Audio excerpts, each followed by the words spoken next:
Celine practically felt the champagne flute trembling in her hand as she stood prone at the edge of the ballroom, her heart pounding loud enough to echo across the marble floors. Across the crowd, her ex-husband Ellis was holding court, boasting about his lavish lifestyle and flaunting a much younger mistress on his arm. People pretended to laugh politely, yet some were clearly scandalized by his brazen show. Little did Ellis realize that something far more impressive was about to steal his thunder. A Tycoon's sleek private jet, rumored to be carrying an unexpected guest, awaited just outside the estate. Her arrival set to reshape everyone's fate. The annual Amberside Charity Gala was never just about philanthropy, it was the ultimate display of social status in Redwood Heights. The city's elite arrived in shimmering gowns and tailored tuxedos, drifting through a sea of opulence like swans on a moonlit lake. The night's events promised auctions, musical performances, and clandestine deals whispered in the corner of dimly lit corridors. Celine Hawthorne arrived early, not wanting to make a scene just yet. For years she had avoided these events. It stung too much to see her ex-husband, Ellis Hawthorne, walking around with a woman on each arm. People had speculated for a long time that Ellis had moved on to an endless parade of younger women. Gossip travelled far in Redwood Heights, especially when it came to a man as wealthy and scandalous as Ellis. Still, Celine never envisioned that her ex-husband's new mistress, this time a bright-eyed, energetic actress named Ava Sinclair, would be so brazenly displayed on his arm, like an award. Indeed, as soon as word spread that Ellis and Ava were engaged, tongues wagged with stories of Ellis's purchases, diamond necklaces, exotic vacations, and a lavish mansion in Monte Carlo. The duplicity stung, if only because Celine knew how he operated. Ellis liked to boast about his conquests more than he cared about any genuine emotional bond. What few knew was that Celine, dignified and poised, had quietly been building a life post-divorce that didn't revolve around luxurious jewels and private jets. She had fought for her independence, forging new business relationships and healing from the heartbreak that her marriage had caused. Her presence at the gala perplexed many. Whispers ignited among the philanthropic set. Why is she here after so many years? Has she come back to Redwood Heights for good? Did she hear about Ellis's new mistress and want to stir something up? In truth, Celine's motivations were more discreet. She had developed a relationship with Malcolm Chen, a powerful investor from Singapore with interests in renewable energy. They had become partners of sorts, business allies more than romantic lovers. But Malcolm was rumored to be in Redwood Heights for a massive project that would bring thousands of jobs to the area. And with Celine's persuasive abilities, she helped connect him to the right people. The gala was the perfect setting for such negotiations. Celine glided into the grand ballroom wearing a pale peach gown that gently accentuated her graceful silhouette. Her auburn hair was swept up, allowing a few delicate strands to frame her face. Heads turned. Some recognized her instantly and scrambled to greet her with forced smiles. Others, curious yet respectful, waited to see how the night would unfold. She was, after all, the former Mrs. Hawthorne, and that name carried enough weight on its own. Meanwhile, Ellis Hawthorne kept himself at the center of attention. He stood near the podium, swirling an expensive glass of bourbon, loud with laughter among a circle of admirers, a carefully curated mixture of potential investors and society darlings. "You'll never believe the place I toured for my next property," he boasted. "An entire castle in the south of France. I'm planning on converting it into a members-only club." He grinned, secure in the knowledge that those around him were entranced by his grandiose tales. Ava clung to his side, luminous in a sequined black gown, her camera-ready smile reminiscent of a star filming a perfume commercial. Celine wondered if Ava's apparent happiness was authentic, or if she, like countless others, was drawn by Ellis's wealth and promises. Celine had once been in Ava's shoes, showered with compliments, trips, and illusions that the future was theirs to mold. She knew, however, that such illusions could be painfully fleeting. Celine watched as Ellis leaned in to whisper something into Ava's ear. Then Ava's laughter, high-pitched and sweet, rippled through the room. A pang shot through Celine's chest, an uninvited memory of a time when she had laughed like that at Ellis's side, believing that no storm could ever drown their happiness. Shaking off the unwanted memory, Celine pressed forward, determined to concentrate on the evening's charitable objective. She wasn't here to reunite with Ellis or to claim some sort of public revenge. Instead, she wanted to pave the way towards something bigger. The potential to uplift Redwood Heights with a new industry and fresh opportunities, all through Malcolm Chen's proposed investments. She was about to approach the silent auction table when a bright voice called her name, "Celine, darling." Turning around, she recognized Lillian Greer, a flamboyant philanthropist known for her extravagant lifestyle and frequent charity dinners. Lillian wore a midnight blue gown, and as she embraced Celine, the soft aroma of lilies and expensive fragrance filled the air. "I had no idea you were coming tonight," Lillian exclaimed, stepping back just enough to hold Celine's arms at length. "Redwood Heights has missed you, some more than others." Celine forced a smile, knowing full well that Lillian loved a bit of scandalous gossip. "It's been a while. I'm here on behalf of a few business associates, hoping our community can expand in new directions." "I've heard a rumor," Lillian confided, inching closer. "You've been working with an investor. I also heard a rumor that a private jet carrying some very important people is on standby outside the estate. Care to confirm?" Celine let a ghost of a smile cross her lips. "You know how rumors go, Lillian. Tonight is about charity, not who's flying in on a jet." Her enigmatic reply further enticed Lillian, who bit her lip as if she'd discovered gold. Sensing no more details would be revealed for the moment, Lillian excused herself into the swirling crowd, presumably to spread her new tidbit of speculation. Celine felt a mixture of relief at Lillian's departure and apprehension about the rumor mill that would inevitably start turning. As she sidled over to the silent auction table, eyeing a rare painting rumored to be from the late 18th century, Celine paused. She realized someone stood behind her, the outline of his figure caught in the reflection of the glass. Turning around, she found Ellis Hawthorne himself, brandishing an astute, curious smile. "Well, look who decided to show up in Redwood Heights again," he said in a voice low enough to remain private without drawing attention. "I hardly recognized you, looking so glamorous." Celine gently placed the pen down before facing him fully. "Hello, Ellis," she replied calmly. "I see you haven't lost your taste for the brightest spotlight." He chuckled, swirling the remnants of bourbon in his glass.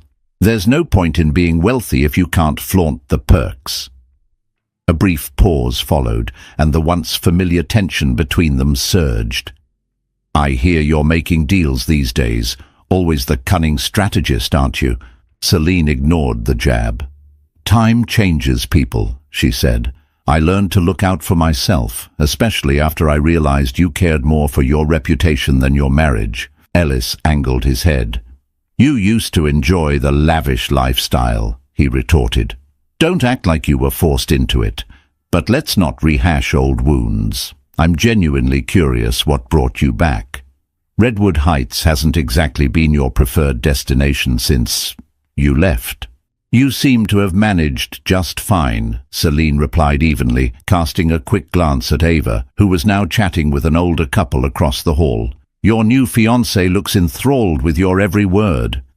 He smirked, ignoring the slight. "This town thrives on drama and spectacle. We might as well give them a show." A moment of silence hovered between them, the charged undercurrent of unresolved history making the air thick and heavy. It was Ellis who finally broke eye contact, turning his gaze toward the painting on auction. "Good evening," he said, inclining his head in goodbye. "I'm sure we'll speak again soon." Celine exhaled a shaky breath as he walked away.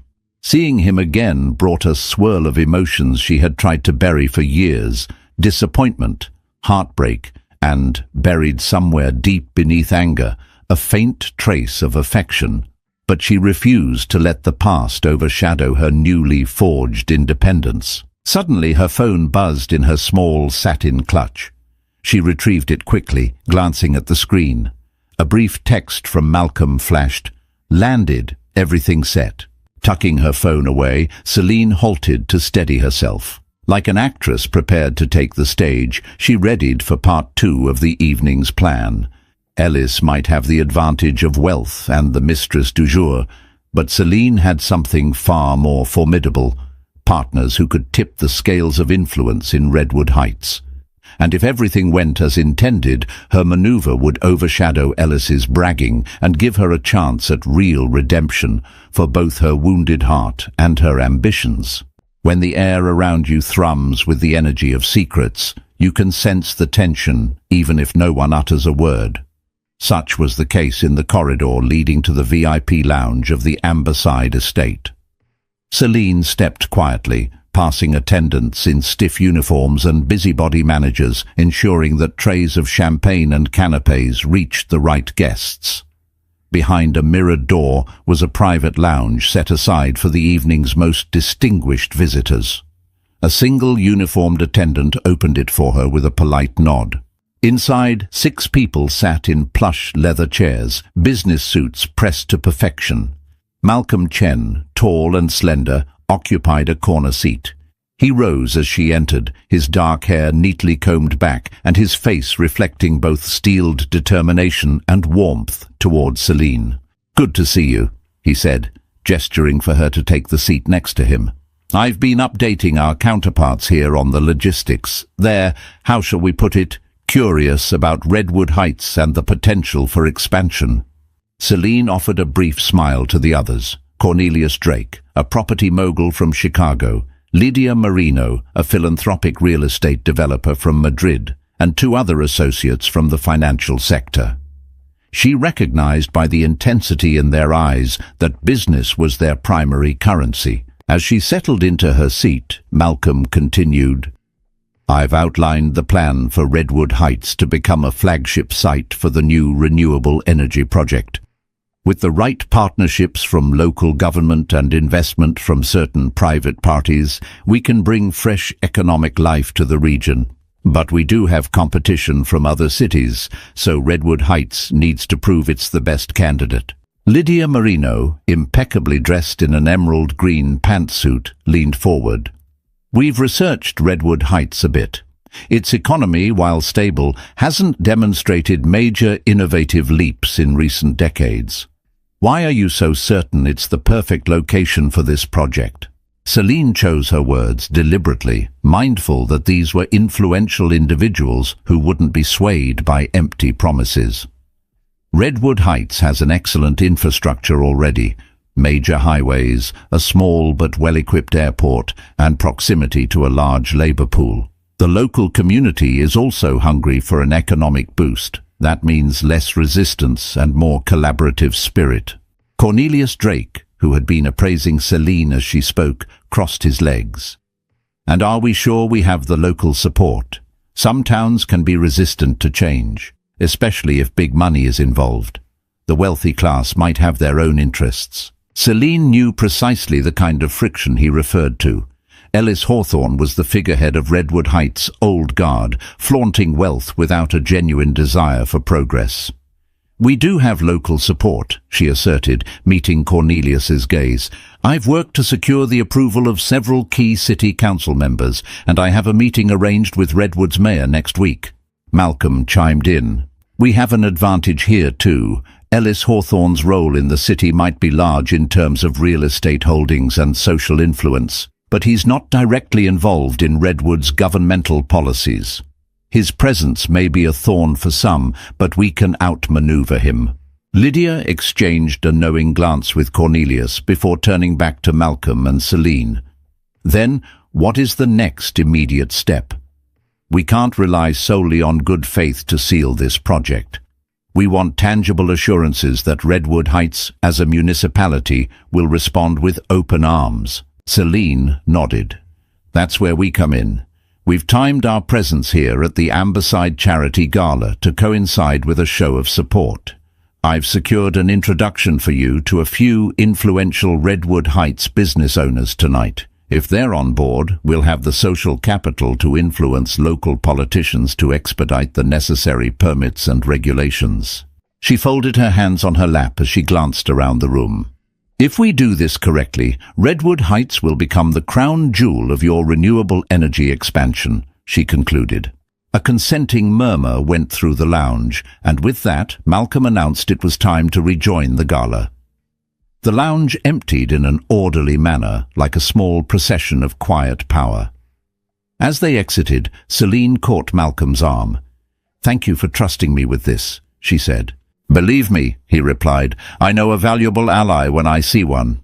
Their eyes lingered for a moment, a silent acknowledgement of the unspoken complexities between them, business necessity mingling with the faint residue of deeper feelings. Then they returned to the thrumming pulse of the gala. Moments later, as the two roamed the manor, Celine's phone buzzed again. Another text from an unknown number. "You promised me an answer. Don't avoid me." She frowned, halting in the corridor. Exchanging a confused glance with Malcolm, she tapped her screen. The persistent calls and texts had started about 2 weeks ago, cryptic demands for an unknown answer. She wrote it off previously as spam or a misdial, but it seemed too constant and troubling to be mere coincidence. Malcolm noticed her unease. "Everything all right?" "Yes," she lied, pocketing the phone. "Probably just a glitch." The last thing she needed was another intrusive variable in a night already thick with tension. At that moment, the sharp clink of a microphone echoed from the main hall. They entered to witness the Master of Ceremonies, Horatio Brennan, calling for attention. "Ladies and gentlemen, if you'd kindly focus your attention up front. We're about to commence the fundraising portion of tonight's gala. Your generosity means scholarships for promising students across Redwood County." All eyes turned to Horatio. Ellis Hawthorne was right beside him, brimming with a smug grin. "We also have a special announcement tonight," Horatio continued. "Ellis Hawthorne, a longtime supporter of this gala, has pledged a donation that's sure to make a difference." A hush fell over the room. Ellis straightened, looking at once proud and theatrical. "In honor of this community and the future artists, scholars and innovators it may produce, I'm pledging $2 million to the Redwood Scholarship Fund." Applause surged through the crowd. It was a sizable figure, even among Redwood Heights' upper echelons. Smiling sweetly, Ava Sinclair looped her arm through Ellis's, fluttering her eyelashes at him. He accepted the applause like a reigning monarch. His glance briefly scanned the crowd, landing on Celine. The silent message was clear. "I'm still the big name in this town. During my recent travels," Ellis continued, "I was inspired by the philanthropic culture abroad, and I realized Redwood Heights deserves nothing less than the best. This scholarship will focus on science and innovation, fields that will shape our tomorrow." Another roar of applause followed. Celine controlled her expression, even though she recognized this as Ellis's display of vanity. But she also sensed that he was leaning into the philanthropic angle because he suspected a threat to his social dominance. Perhaps he'd heard rumors that Malcolm Chen was actively forging alliances. Looking over the sea of faces, Celine spotted a few she needed to speak with, local CEOs and board members who were crucial to winning Redwood's support for Malcolm's project. Slipping away into the crowd, she orchestrated discreet introductions, each conversation a calculated step toward building momentum. By the time the auction commenced, Celine was poised by a row of shimmering jewelry displays, chatting with a local energy magnate named Roderick Barnes and his wife Clara. New to Redwood Heights, but endowed with political ambition, Roderick might be the perfect bridge between Redwood's old money and prospective new ventures. "I've heard about these incoming investments," Roderick said, swirling champagne in his glass. "Redwood could use a jolt. If we play our cards right, we might attract not just Chen's faction, but others as well." Celine sized up Roderick. "You're exactly the sort of local voice we're looking for.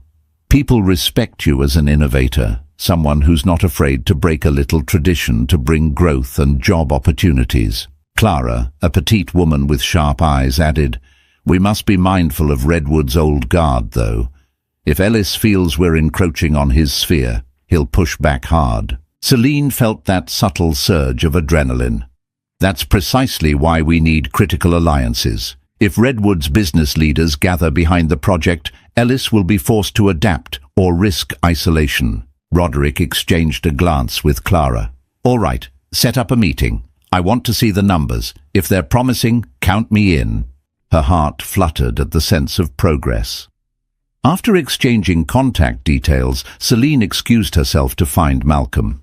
She was in the corridor scanning the crowd when her phone chimed again. The same unknown number. "Answer me this time or you'll regret it." A chill danced up her spine. Before she had time to speak, an arm gently touched her elbow, and she turned to see Ellis, a curious tilt to his head. "Something's bothering you," he stated, not as a question, but as an observation.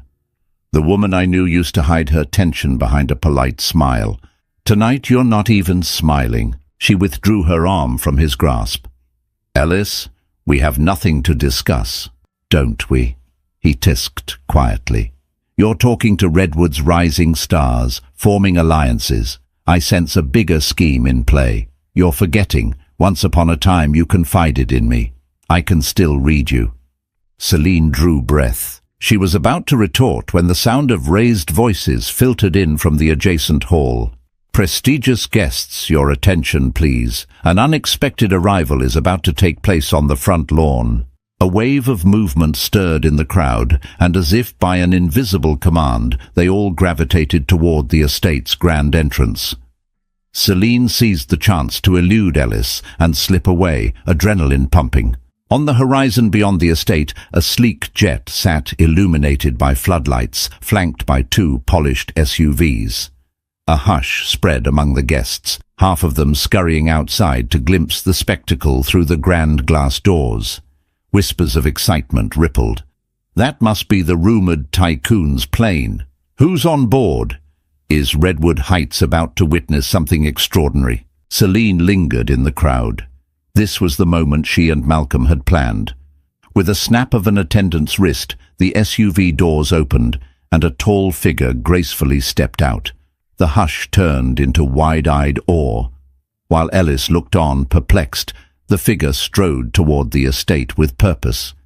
This figure was known in global finance circles, a man who rarely traveled for anything less than deals in the billions. Amid the growing buzz, Celine allowed her lips to curve into a subtle smile.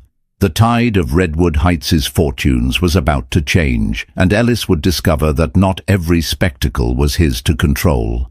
The cluster of onlookers parted, their curiosity amplified by the tingling awareness that Redwood Heights was about to be thrust into a larger world. The newcomer's name was Anton Brookshire, a reclusive magnate better known in Asia and the Middle East for his vast shipping empire. His presence typically spelled huge shifts in international trade. Few had expected him to personally arrive at a small charity gala in Redwood Heights. Clad in a tailored suit, his dark eyes and salt-and-pepper hair gave him an air of quiet power.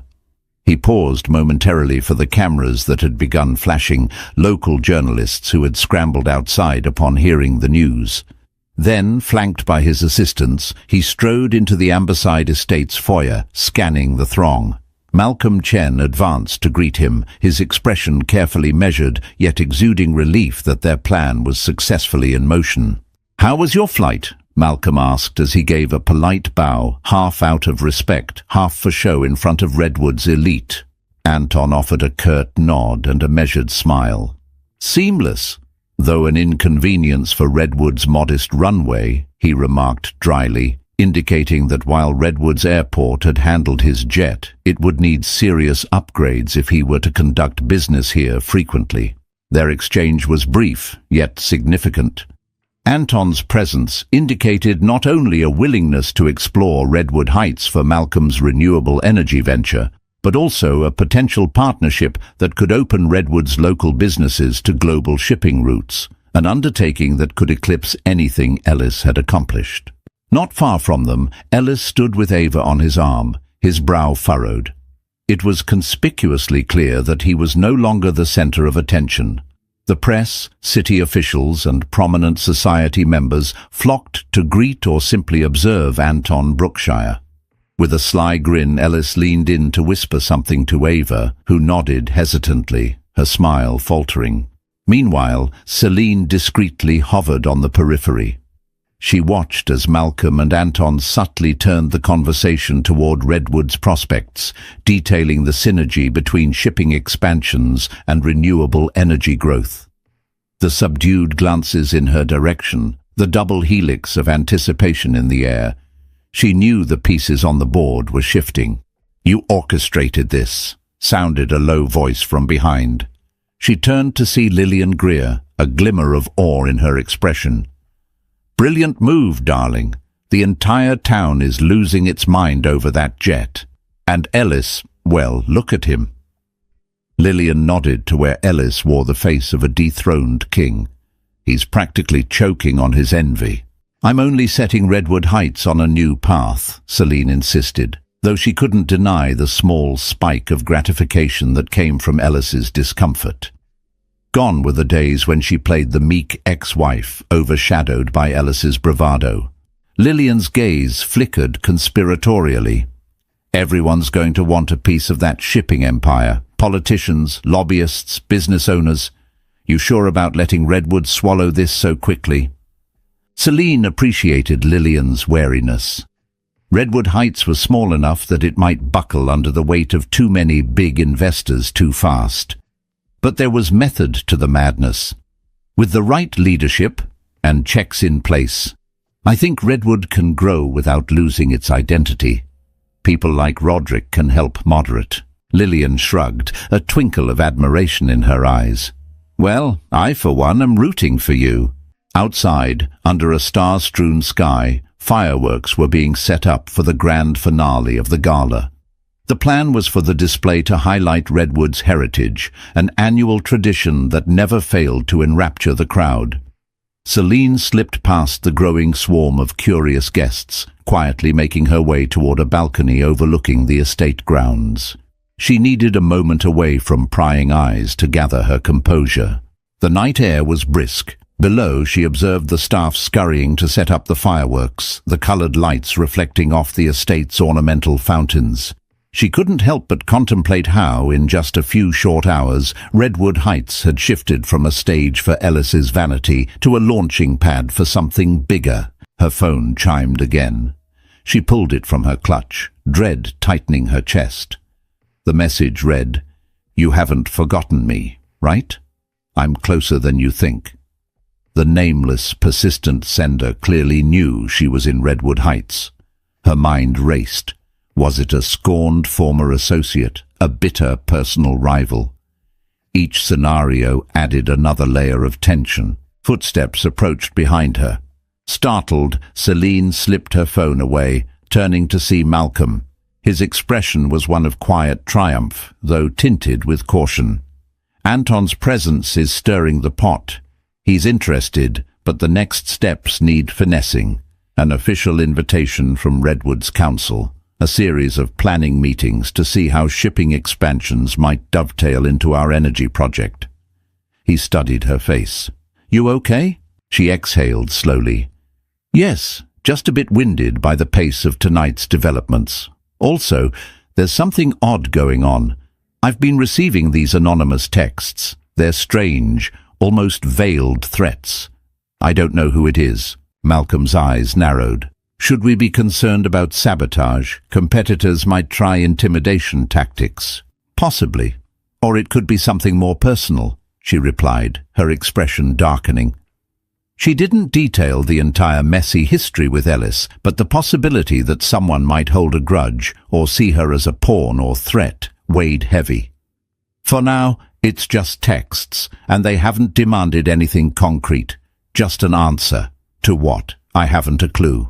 Malcolm set a comforting hand on her shoulder. "Let's keep an eye on it. I can assign some additional security if needed. With major deals on the table, we can't be too careful." She nodded, grateful for the support. As her gaze drifted past Malcolm's shoulder, she saw Ellis has stepped onto the balcony. His presence was not exactly subtle. In the glare of the overhead lights, his usually charming smile was gone, replaced by something steely and resolute. "Am I interrupting?" Ellis asked, looking from Celine to Malcolm. His stance conveyed confrontation, shoulders stiff, jaw set. Malcolm politely stepped back. "We were just discussing tonight's surprising turn of events." Ellis took a step forward, ignoring Malcolm. "Celine, can I speak to you in private? Just a minute." His tone was not quite pleading, not quite demanding, but somewhere in between. Celine weighed her options. She didn't trust Ellis, but refusing him in public might create a scene that could compromise the delicate negotiations. Giving Malcolm a slight nod, she followed Ellis to the far side of the balcony. "What is it?" she asked, keeping her voice low. Ellis's gaze burned into hers. "I see what's happening here. You're orchestrating an entire takeover of Redwood Heights. You and your circle of super-rich connections, Malcolm Chen, Anton Brookshire, are going to transform this town into some corporate playground. Meanwhile, you humiliate me in front of everyone." "No," Celine replied, forcibly steadying her voice. "I'm working toward progress for Redwood, not a personal vendetta against you. If you feel overshadowed, it's because Redwood's future shouldn't ride on your vanity." He forced out a bitter chuckle, scanning the gathering inside the estate. "You've always underestimated me. I'm not some powerless bystander. I'm the man who built half the properties in this city. People know me, trust me." His eyes narrowed. "You think they'll just abandon me because you show up with a bigger fish?" Celine inhaled, gripping the railing. "You still see everything as a competition, Ellis. If Redwood's success doesn't revolve around you, then you think it's a personal affront." He stepped closer, his voice dropping an octave. "That's because I know how these bigger fish play the game. They swoop in, promise big changes, reap the benefits, then leave the local community in chaos." His gaze flicked to the reflection of fireworks readiness in the distance. "I don't claim to be some saint, but Redwood is my home. I won't let you or anyone else exploit it." His statement caught her off guard. There was genuine conviction behind his words, a fierce protectiveness she hadn't expected. For a fleeting second she recalled the Ellis who, in their early days, had wanted to build Redwood into a thriving city for families. Had wealth and arrogance simply warped that dream? A flicker of old regret kindled in Celine's eyes. "If that's how you really feel, maybe you can work with us, not against us. You have influence. You can ensure Redwood's best interests are kept in mind. This doesn't have to be a war." He studied her face, as if reading between the lines. "We'll see," he said, stepping back. Behind them, the whoosh of igniting fireworks signaled the start of the show. Ellis retreated inside, leaving Celine in the hushed tension of the balcony. Boom! The first firework blossomed in the sky, scattering bright sparks over Redwood's sprawling lawns. Roars of delight drifted through the open doors. Celine watched the bursts of color reflect off the estate's fountains, hearing the cheering crowd. In that moment, she couldn't decipher what exactly vexed her more: the ominous texts from an unknown source, or the possibility that Ellis's protest had some merit. As the fireworks continued, she saw Ava glance at Ellis, who responded with a distracted nod. He was lost in his thoughts. Then, in a swirl of shimmering lights, Anton and Malcolm stepped outside to witness the spectacle, speaking in hushed tones about forging the framework for Redwood's new dawn. And there stood Celine, caught between the city's old ghosts and the promise of a shining future. Guilt and ambition wrestled in her chest. She was no longer simply a scorned ex-wife trying to outshine her former husband. She was a catalyst for progress. At what cost, though? That question would linger in her mind like the lingering smoke trails in the night sky. The morning after the gala found Redwood Heights abuzz with speculation and hope. Local news outlets led with headlines about Anton Brookshire's surprise appearance and the rumored multi-billion-dollar infusion into the local economy. Social media swarmed with pictures of the sleek jet and hastily captured glimpses of Malcolm and Anton conferring with Redwood's entrepreneurs. Celine awakened early, glancing at her phone with residual apprehension for more mystery texts. Thankfully, there was nothing new. She made her way to a sunny breakfast nook in Redwood's boutique hotel, the Golden Blossom, which she had chosen for its quiet elegance. She found Malcolm already there, reading through a stack of documents and sipping black coffee. He greeted her warmly, motioning for her to sit. "We're on the cusp of something massive. Anton's team is drafting a memorandum of understanding. That's a huge step." Celine settled into the chair, ordering a cappuccino. "It's surreal. A year ago, I wouldn't have thought Redwood could capture global attention. Now, we're the talk of the state." She paused, gnawing on her lip. "Ellis cornered me last night. He shared concerns about Redwood being exploited. He thinks we'll bring short-term profit but leave a long-term mess." Malcolm placed down his document. "Exploitation is always a risk in big ventures, but that's why we have to structure these deals responsibly. If Redwood fosters growth in a balanced way, everyone gains. If Ellis truly cares about Redwood, he should collaborate, not sabotage." His reasoning was pragmatic, but Celine couldn't fully quell the uneasy sense that Redwood's transformation risked overshadowing the very people it aimed to uplift. "I'm meeting Roderick Barnes later to finalize a local business coalition. I'll emphasize that checks and balances remain a top priority." She took a tentative sip of her cappuccino, feeling the mixture of excitement and pressure. Her phone vibrated abruptly. She tensed, but once she checked the screen, relief washed over her. It was a call from a known contact, not the unknown harasser. She tapped accept. "Good morning, Ms. Hawthorne," came the crisp voice of Mayor Silas Green. "I'd like to personally invite you and your associates to City Hall next week for a preliminary discussion on Redwood's direction." "That sounds wonderful, Mayor," she replied. "Thank you for reaching out. We'll assemble the relevant parties." The call ended. Celine exhaled, a sense of calm taking hold. Momentum was definitely on their side. She updated Malcolm, who nodded approvingly. "Our timeline is accelerating. We should have Anton's official statement by then, and that will be the impetus Redwood City Council needs." Before she could respond, a text flashed on her phone, a new unknown number. "We need to talk now. I'm in Redwood. Elmwood Cafe, half an hour." A chill jolted through her. A second text followed just seconds later. "Come alone. Don't mention this to anyone, or I'll leak everything." Celine felt her heartbeat slam against her ribs. Leak everything. Did they have personal information about her business deals, past grievances? Malcolm noticed her sudden pallor. "Is it them?" he asked quietly. She swallowed hard. "Yes, they want me to meet at Elmwood Cafe. I can't ignore it anymore. They're threatening to make something public." He looked alarmed. "Are you sure this is safe?" "I need to find out what's going on," she replied, her voice trembling with uncertainty. "I'll be careful, but maybe I should do this alone." Malcolm frowned. "At least text me if anything seems off. I'll be nearby." She nodded, grateful for his concern. 40 minutes later, Celine stood outside Elmwood Cafe, a modest brunch spot known for its artisanal pastries. She entered slowly, scanning the small interior, where only a handful of early patrons sipped lattes or typed away on laptops. No one looked suspicious at first glance.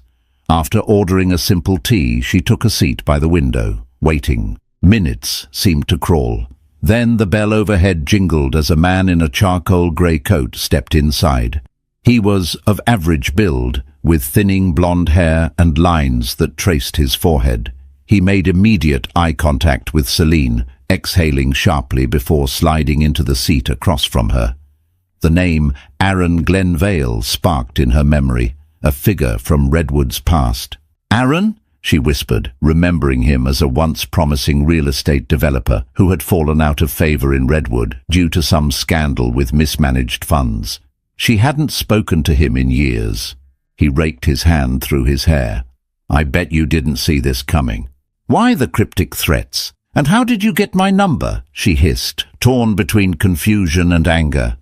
Aaron fiddled with the cafe's sugar packets as if trying to calm shaky nerves. "I needed your attention. You've been ignoring the calls. I was desperate." She stared at him, unsettled. "What could be so urgent that you resort to veiled threats?" He let out a low grunt. "I've been investigating Ellis Hawthorne's business dealings, specifically his shell companies, his acquisition of certain Redwood properties. Let's just say I have reasons to believe that Ellis's fortune isn't as clean as it appears. He's damaging Redwood from within, siphoning resources and leaving local communities to rot.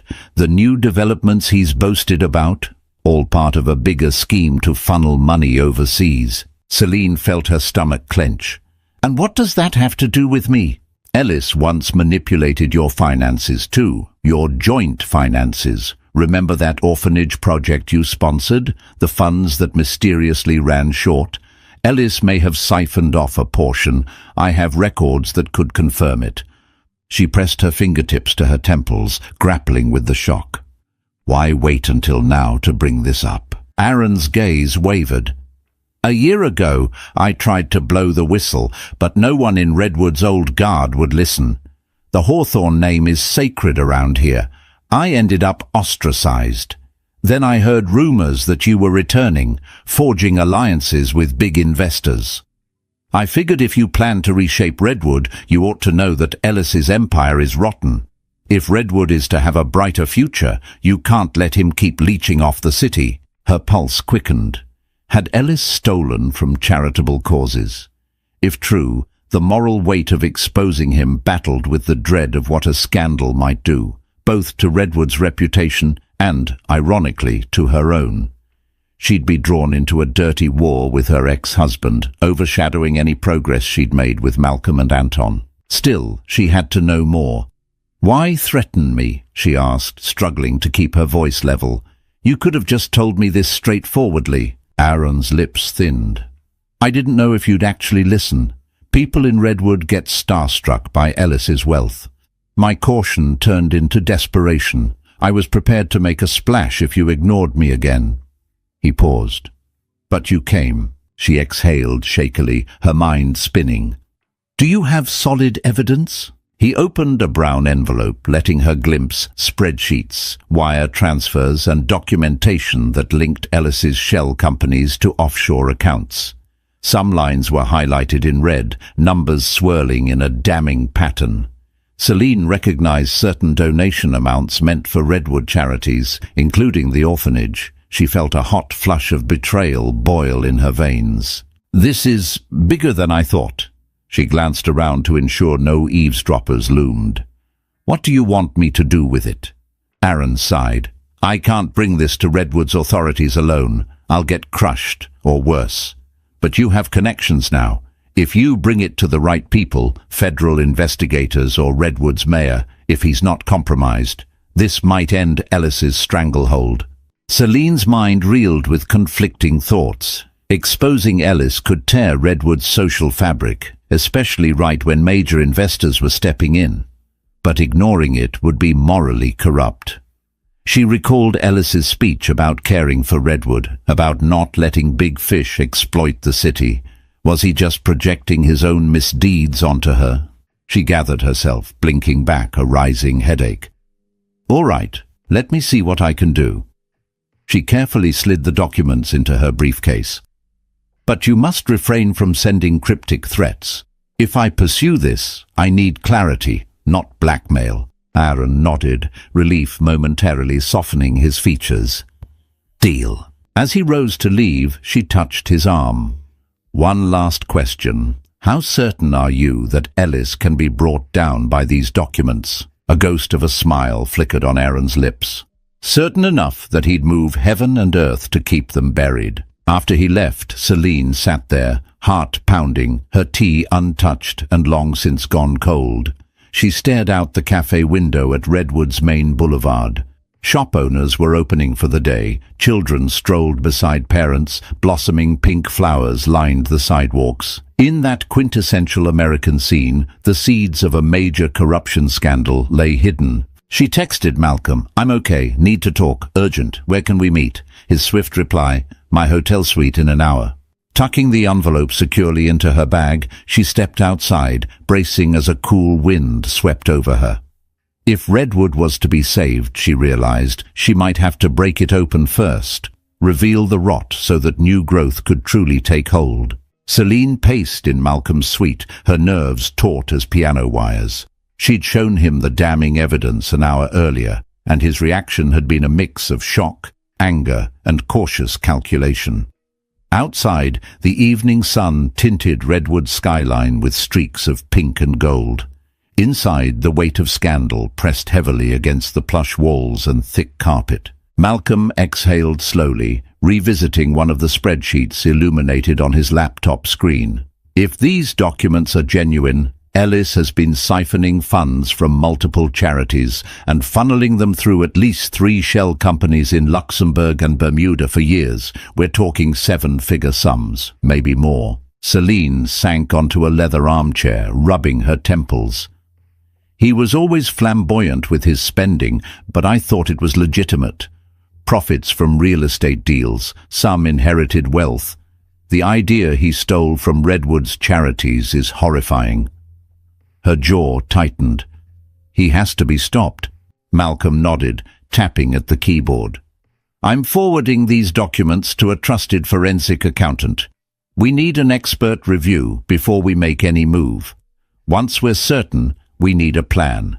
Because if this leaks prematurely, Ellis will either turn it around or cover it up." A dread-laden hush followed. The magnitude of the looming confrontation was immense. Ellis wasn't just any Redwood figure. He was Redwood's golden child, a central pillar of its social scene. Exposing him as a criminal could rock the entire community. Celine's phone buzzed. A text from an unknown number again.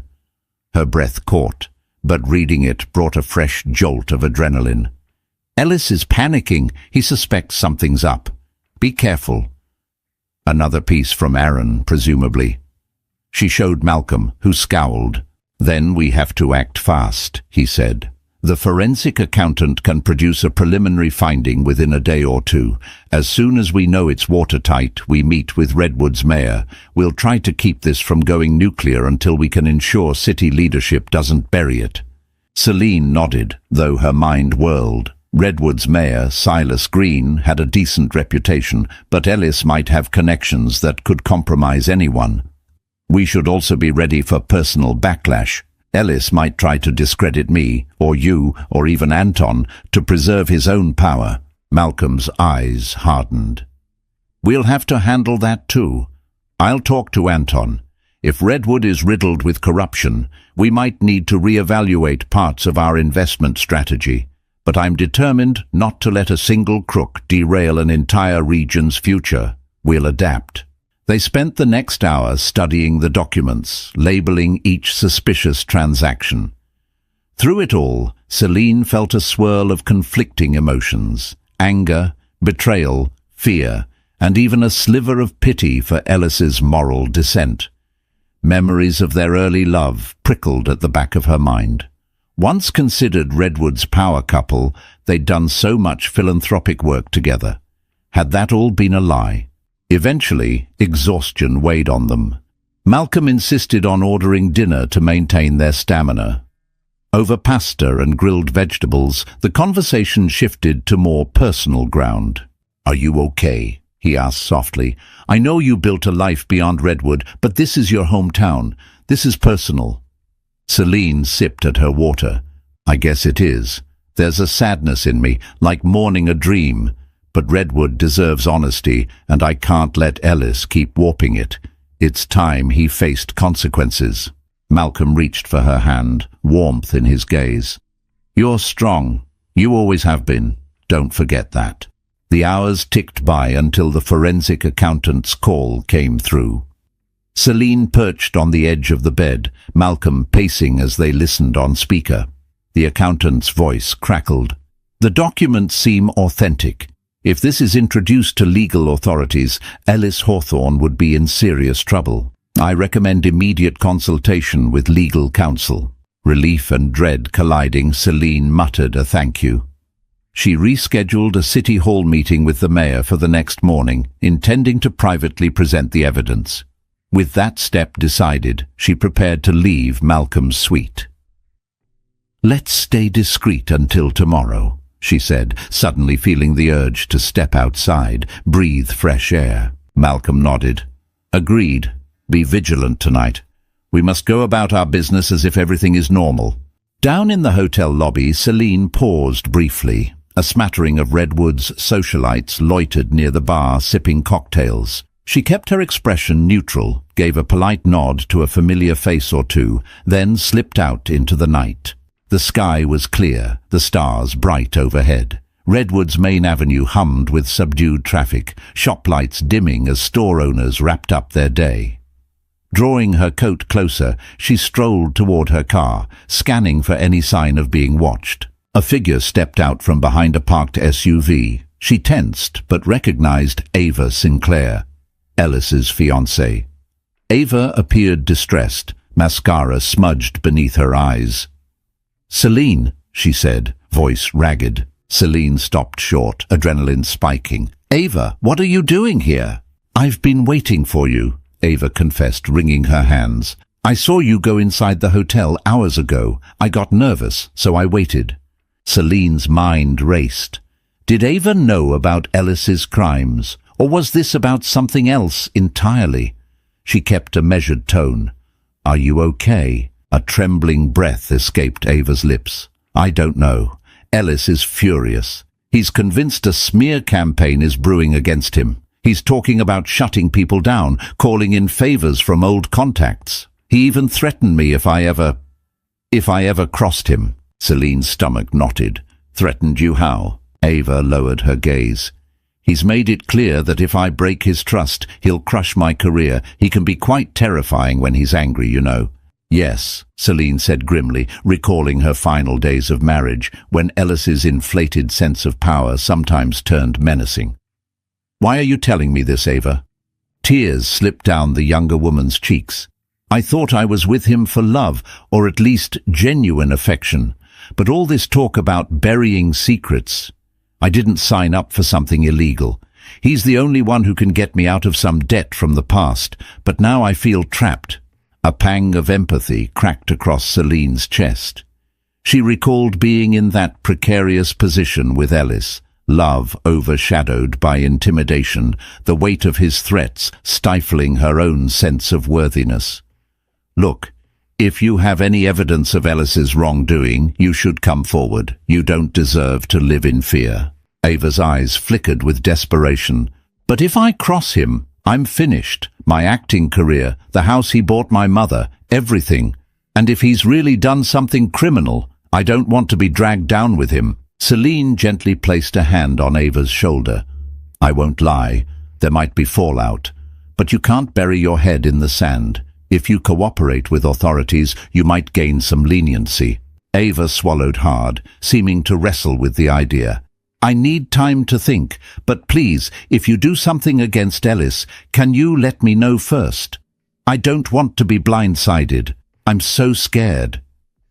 Compassion welled in Celine. She scribbled her private phone number on a receipt from her bag. "Call me if you feel unsafe, or if you decide to talk. I can't promise everything will be painless, but I refuse to let Ellis hurt anyone else." Ava clutched the slip of paper like a lifeline, tears pooling in her eyes. "Thank you."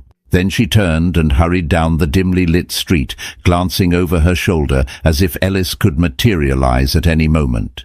Celine watched her go, a swirl of heartbreak and determination swirling in her chest. She remembered how easily Ellis manipulated people, how illusions of love and grandeur often masked the controlling undercurrents of fear. He might have boasted about a new mistress, but behind the glittering facade was a woman terrified of losing everything. When Celine finally reached her car, she paused to look up at Redwood Heights' modest skyline, a cluster of older stately buildings offset by a few modern structures. The city's future was perched on a precarious edge. One direction led toward progress and ethical rebirth. The other threatened deeper corruption. She slid into the driver's seat, steadied her breath, and started the engine. Tomorrow the mayor would learn the truth, and Redwood might never be the same. Yet in confronting Ellis, she also stepped onto a tightrope. One false move, and all the hope she'd worked to generate for Redwood's future could collapse. Mayor Silas Green's office was quieter than usual, the usual bustle outside replaced by an uneasy hush.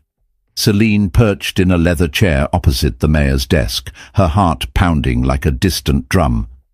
Malcolm sat beside her, calmly reviewing his notes.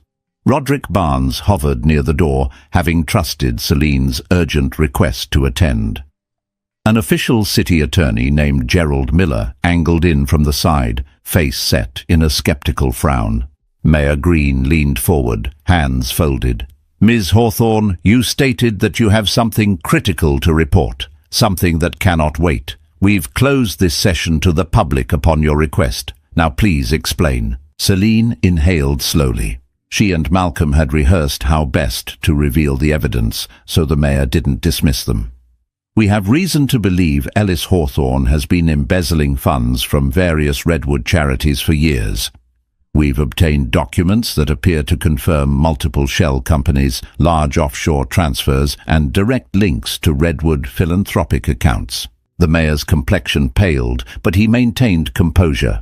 "That's a serious accusation. If Ellis is involved in organized fraud, Redwood stands to face a massive scandal. Are you absolutely sure about this?" Malcolm interjected. "We've sent the documents to a forensic accountant who verified their authenticity. We're prepared to present them to state or federal authorities if Redwood's local administration can't handle it." "I can't promise we'll keep this local," Gerald Miller chimed in, adjusting his glasses. "A crime of this scope often attracts federal involvement. We're talking money laundering across international lines." Roderick paced near the door, looking stricken. If Ellis is truly guilty, Redwood's economy might be severely impacted. He's tied to numerous projects, employs thousands in real estate. This could ruin us unless we handle it carefully. Mayor Green leaned back, letting out a heavy sigh. "We'll need to proceed with caution. Redwood doesn't have the resources to investigate a case this large. I'll have to contact the Attorney General's office. In the meantime, we must keep this under wraps to prevent Ellis from fleeing or destroying evidence." Celine felt a momentary surge of relief that the mayor was taking them seriously, but her thoughts flickered to Ava. She'd promised to warn the young actress if a crackdown was imminent. "Mayor, we can't let him suspect that we're onto him. He may attempt to silence witnesses or vanish with funds." Gerald Miller nodded. "We can request that a judge seals certain subpoenas, keep our preliminary investigation covert until we have enough for an indictment. But once that's started, time is of the essence." The group hashed out a plan. The mayor would reach out discreetly to higher officials, the city attorney would gather the necessary warrants, and Roderick would alert reliable local business leaders to brace for the fallout. Throughout it all, Redwood's future hinged precariously on how Ellis responded once the first subpoena landed on his doorstep. As they wrapped the meeting, the mayor paused. "I appreciate you bringing this forward. I know there's personal history between you and Ellis, but I trust you're doing this for Redwood's good." Celine bowed her head. "I am," she replied softly. Emerging from City Hall, Celine tried calling Ava, to no avail. She texted, "Ellis might face legal action soon. Be ready. Please stay safe." After ending the text with trembling hands, she turned to Malcolm. "She's not answering. I hope she's okay." Malcolm placed a reassuring hand on her shoulder. "We'll do our best to protect her if it comes to that." They stepped onto the sidewalk. The sun hung high, painting Redwood in bright midday gold. Yet a shadow seemed to cloak the city, for soon Redwood's darling mogul might be revealed as a criminal. Celine parted ways with Malcolm, each needing to attend separate meetings that had been planned days before. But a sense of urgency dogged her. She headed to the Redwood art space, where she was supposed to meet Lillian Greer for a charitable exhibit. The plan was to maintain normalcy while the mayor initiated the covert investigation. The art space, housed in a renovated warehouse, buzzed with visitors. Modern sculptures and abstract paintings formed a labyrinth of colorful exhibits. Lillian greeted her near a pedestal displaying a sculpture titled "Rebirth in Gold." "Oh, darling," Lillian crooned, "it's so lovely to see you outside the chaos of a gala for once. Care for a glass of bubbly? They're serving local champagne in the lounge." Celine forced a cheerful smile, feeling the strain of the secrets she carried. "Sure, just a small one. I'm trying to keep my wits about me today." They wove through the displays to a lounge area where an attendant poured them chilled champagne. Lillian studied Celine's face. "You look worried. More than the usual Redwood stress. Anything I should know?" Celine hesitated. Lillian was a voracious socialite, but she also had valuable connections. Perhaps her insight could be useful. "Something big is in the works," Celine finally admitted, swirling the champagne in her glass. "I can't give details, but Redwood might soon be rocked by a major revelation." Lillian's eyes glittered with curiosity. "You can't tease me like that, darling. A secret scandal?" Celine sipped her champagne, not responding, but the tension in her posture likely told Lillian enough. The philanthropist's features darkened. "This is about Ellis, isn't it? I keep hearing murmurs. He's been in such a sour mood since the gala, and that fiancée of his, Ava, was sobbing at a charity brunch this morning." At the mention of Ava's tears, Celine's stomach twisted. Ava was clearly under severe stress. "If you see her again," Celine said, her voice hushed, "please remind her she's not alone and that she can reach out to me." Lillian nodded, her expression perplexed, yet empathetic. Outside the lounge doors, a flurry of commotion arose. People murmured, stepping aside as Ellis Hawthorne himself stormed in, his expression thunderous.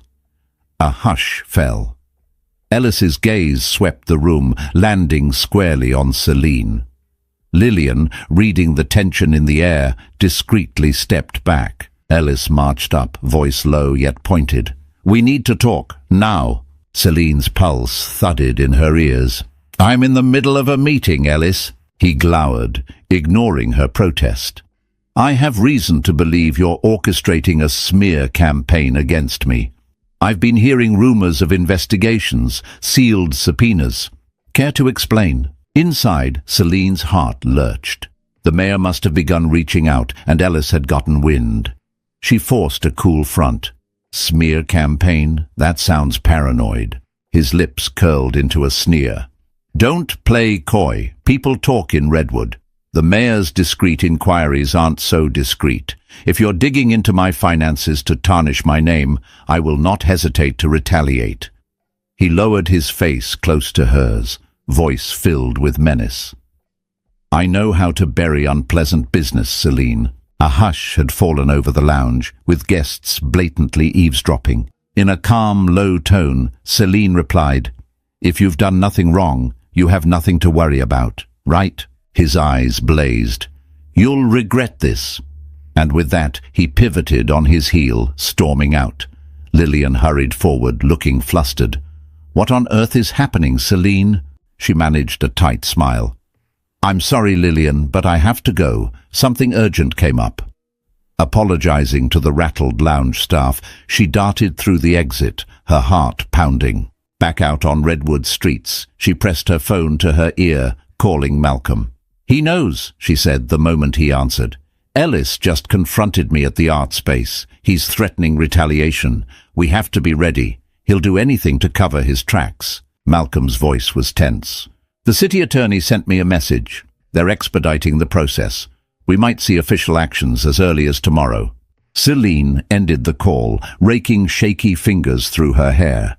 This was it. The final countdown before Redwood's old illusions shattered.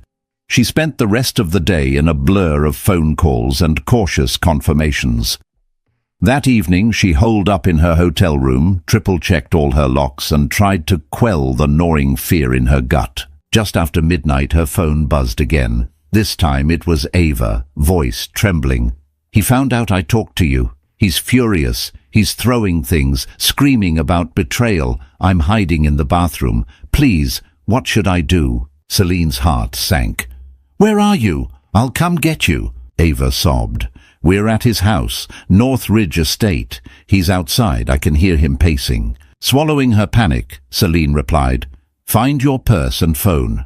Wait until it's safe. Then go to the front door. I'll be there in 20 minutes. Text me if the situation changes." She reached out to Malcolm for backup. "I'm heading to Ellis's place for Ava. She's in jeopardy." Malcolm insisted on accompanying her. 15 minutes later, they were in a rental SUV, winding through Redwood's upscale neighborhood. The gates of North Ridge Estate loomed in the moonlight. Ava, gaunt-faced, emerged from the shadows, clutching a single suitcase. A mansion window behind her glowed through the curtains, ominous. Malcolm jumped out, ushering Ava into the back seat while Celine kept watch. No sign of Ellis yet, just an eerie calm. The instant Ava was safe in the car, they sped off. She trembled uncontrollably, tears streaming. "He called me a traitor, threatened to ruin me. I can never go back." Celine's voice was gentle. "You did the right thing to leave. We'll make sure you're safe." As Redwood streets flew by under the moonlit sky, the stakes of the confrontation became painfully clear. Ellis was cornered, dangerous. Tomorrow, Redwood would see the facade crack wide open, and in the swirl of heartbreak, betrayal, and potential redemption, they all sensed the unstoppable momentum of truth bearing down on them. By week's end, Ellis Hawthorne's misdeeds were laid bare, catalyzing Redwood Heights into a storm of media scrutiny. Tarries of investigators swept through his offices, while local citizens, stunned and betrayed, looked to Celine and her allies for leadership. Ava, finally free from Ellis's grasp, received the help she needed to regroup and stand as a witness. Malcolm continued forging investments in Redwood, ensuring the city's rejuvenation soared above one man's corruption. And Celine, finally liberated from the dark shadows of her past, guided Redwood toward a new, transparent era. If you enjoyed this dramatic story of hidden motives, explosive revelations, and daring redemption, be sure to like, share, and subscribe. Share it with others who crave gripping tales, and stay tuned for more.